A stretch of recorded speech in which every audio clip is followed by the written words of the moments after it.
ಯುವಕರ ಆಶಾ ಕಿರಣ, ರೈತರ ಕಣ್ಮಣಿ, ಭರವಸೆಯ ನೇತಾರ, ಬಡವರ ಬಂಧು, ಸ್ನೇಹ ಜೀವಿ ಹುಕ್ಕೇರಿ ಶಾಸಕ ನಿಖಿಲ್ ಕತ್ತಿ ಅವರ ಹುಟ್ಟು ಹಬ್ಬ ಈ ದಿನ. ನಿಮ್ಮ ಹುಟ್ಟು ಹಬ್ಬದ ಸಂಭ್ರಮದಲ್ಲಿ ನಾವು ಭಾಗಿಗಳಾಗಿ ನಿಮಗೆ ಶುಭಾಶಯಗಳನ್ನು ತಲುಪಿಸುತ್ತಿದ್ದೇವೆ. ನಿಮ್ಮ ಸಂತೋಷ, ಸಮೃದ್ಧಿ ಮತ್ತು ಯಶಸ್ಸುಗಳು ನಿಮ್ಮ ಹಬ್ಬದ ಸಾರ್ಥಕ ಆಶಯಗಳಾಗಲಿ. ಉದಯಿಸುತ್ತಿರುವ ಸೂರ್ಯನು ನಿಮ್ಮನ್ನು ಆಶೀರ್ವದಿಸಲಿ, ಸುಂದರ ಹೂವು ಸುಗಂಧಗಳನ್ನು ನೀಡಲಿ.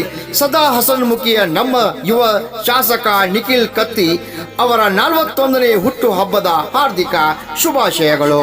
ಶುಭಾಶಯ ಕೋರುವವರು ಶ್ರೀ ಬಿ ಪಾಟೀಲ್, ಪ್ರಥಮ ದರ್ಜೆ ಗುತ್ತಿಗೆದಾರರು, ಹೊಸೂರ್.